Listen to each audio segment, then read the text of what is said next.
Hi my dear students, welcome to PIT classes. ఈరోజు మీకు TS EAMCET. So EAMCET exam రాసాం madam, మాకు ర్యాంక్ కార్డ్స్ కూడా వచ్చేసాయి, నెక్స్ట్ స్టెప్ ఏంటి అని అనుకుంటున్నారా? సో కౌన్సిలింగ్కి మీరు రెడీ అవ్వడమే. ఈ కౌన్సిలింగ్ అనేది జూన్లో స్టార్ట్ అవ్వబోతుంది. సో ఈ జూన్లో స్టార్ట్ అవ్వబోయే ముందు కావాల్సిన డాక్యుమెంట్స్ అంటే previous college, inter college complete అయిపోయిన వాళ్ళైతే కనుక వెళ్ళి మీ సర్టిఫికేట్స్ కానీ, లేదు అంటే మీ మొత్తం మార్క్స్ మెమోస్ కానీ, స్టడీ సర్టిఫికేట్, ఇవన్నీ నేటివిటీ సర్టిఫికేట్స్, ఇవన్నీ డాక్యుమెంట్స్ కావాల్సిన రిక్వైర్మెంట్ డాక్యుమెంట్స్ అన్ని తెచ్చుకోండి. ఎందుకంటే కౌన్సిలింగ్ డేట్ అనౌన్స్ చేసాక ఇవంతా హరీ అయ్యే బదులు ఈ 15 డేస్ని ఆ టైంకి యూటిలైజ్ చేసుకోండి. నెక్స్ట్ మీకు కావాల్సిన ఇన్ఫర్మేషన్ అంటే ఏంటి, ఏ కాలేజెస్లో మేము పెట్టాలి. సో 1 to 50, ఒకటి కాదు రెండు కాదు 150 కాలేజ్ పెట్టుకోవాలి. కాబట్టి ఈ 150 కాలేజెస్లో టాప్ 10 కాలేజెస్ మీ నియరెస్ట్ ప్లేస్లో మంచి కోర్స్ అవైలబుల్ అయి ఉండి, at the same time placements, teaching ఈ రెండు మంచిగా ఉన్నాయా లేదా చూస్ చేసుకుంటూ ఆ ఫీజ్ స్ట్రక్చర్స్ కూడా మీరు ఐడెంటిఫై చేసుకొని ఆ కాలేజెస్ని మీరు సెలెక్ట్ చేసుకోండి. ఎందుకంటే ఫస్ట్ ఫేజ్లో పెట్టేటప్పుడు ఆ సెలెక్షన్ ఏదైతే ఉంటుందో 150 కాలేజెస్ పెట్టుకుంటారు, అది రాకపోతే సెకండ్ ఫేజ్కి వెళ్తారు, నెక్స్ట్ థర్డ్ ఫేజ్కి వెళ్తారు.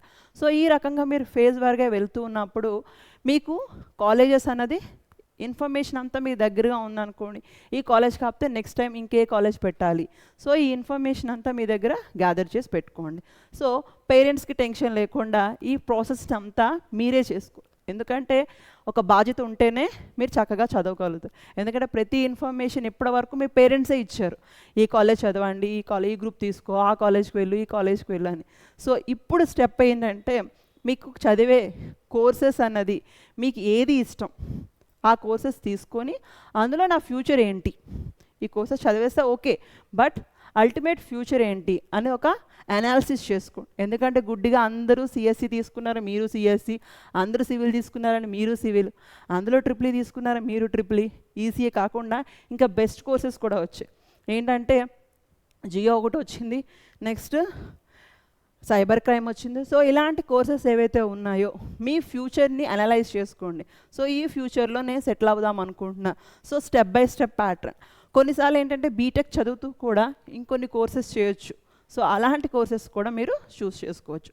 సో ఈ రకంగా పేరెంట్స్కి జస్ట్ గైడెన్స్ ఇస్తూ మీకు కావాల్సిన ఫ్యూచర్ని మీరు వెతుక్కుంటూ, అంటే ఆ ప్లేస్మెంట్స్ అన్నది ultimate okay no problem, but మీ అంతటా మీరు ఒక ప్లేస్మెంట్స్ని మీరు ఇవ్వాలనుకున్నారనుకోండి. సో ఆ ప్లేస్మెంట్ సెక్టార్లోకి వెళ్ళాలన్నా, లేదంటే మీరే ఒక బిజినెస్ స్టార్ట్ చేద్దామన్నా ఏ కోర్సెస్ బాగుంటాయి, నాకు ఫ్యూచర్ అన్నది ఏ కోర్స్లో బాగుంటుంది అని ముందు నుండే ఒక స్టెప్ బై స్టెప్ ప్యాటర్న్ మీరు పెట్టుకుంటే మీకు ఈ ఫ్యూచర్లో కావాల్సిన కోర్సెస్ని మీరు చూస్ చేసుకోవచ్చు. ఎందుకంటే పేరెంట్స్ చదివించారు, ఇప్పటివరకు మీకు ఐడియా ఇచ్చారు, సో ఇంటర్మీడియట్ వరకు మిమ్మల్ని ముందుకు తీసుకొచ్చారు. సో ఇక్కడ నుండి స్టెప్ అనేది మీరు ముందు తీసుకున్నారనుకోండి, మీకు ఇష్టమైన కోర్స్ తీసుకొని మీరు ముందుకెళ్తే మీరు చక్కగా చదువుకోగలుగుతారు. ఎందుకంటే ప్రతి సెమిస్టర్ ఒక ఇయర్ కాదు, second year, third year, fourth year, so మొత్తం మీకు 8 సెమిస్టర్స్ ఉంటాయి. సో ఒక్క సెమిస్టర్లో బ్యాక్స్ లాగా పడినా మీకే ఇబ్బంది. కాబట్టి మీకు కావాల్సిన టాపిక్ని, సో ఈ సబ్జెక్ట్ని తీసుకుంటే నా ఫ్యూచర్ ఇలా ఉంటుంది, సో ఏ బ్యాక్లాగ్స్ కాకుండా ముందుకు వెళ్ళాలంటే ఫస్ట్ మీరు చేయాల్సింది ఏంటి, మీకు కావాల్సిన మంచి కాలేజ్ చూస్ చేసుకోవడం, అందులో టీచింగ్ బాగుందా లేదో చూసుకోవడం, ఆ కోర్సుకి నా ఫ్యూచర్ మ్యాచ్ అవుతుందా లేదో చూసుకోవడం. సో ఇలాంటివన్నీ మీరే సెలెక్ట్ చేసుకోవాలి. ఓకేనా మై డియర్ స్టూడెంట్స్? సో పేరెంట్స్కి మీరు గైడెన్స్ ఇస్తూ, వాళ్ళ గైడెన్స్ కూడా మీరు తీసుకుంటూ, ఇంకా డౌట్స్ ఉంటే మీ టీచర్స్ కానీ, మీ నైబర్స్, మీ బీటెక్ చదువుకున్న పిల్లలు ఎవరైనా ఫ్యామిలీ ఫ్రెండ్స్ ఉంటే కనుక వాళ్ళ గైడెన్స్ కూడా తీసుకొని ఏ కాలేజెస్లో మంచిగా చెప్తారు, ప్లేస్మెంట్స్ బాగుంటాయి, నా ఫ్యూచర్ బాగుంటుంది. ఫర్ ఎగ్జాంపుల్ నేనే ఉన్నాను అనుకోండి, నేను ఎంఎస్ చదువుతున్నప్పుడు మా ఊళ్ళో వాళ్ళు వచ్చి అడిగారు, సో ఏ కోర్స్ తీసుకుంటే బాగుంటుందని. సో నేను జియో ఫిజిక్స్ ప్లెజెంట్ బూమ్ బాగుంది అని చెప్తే ఆ అబ్బాయి జియో ఫిజిక్స్ తీసుకున్నాడు. సో 4th ఇయర్ అయిపోయిన వెంటనే ప్లేస్మెంట్స్ వస్తాయి.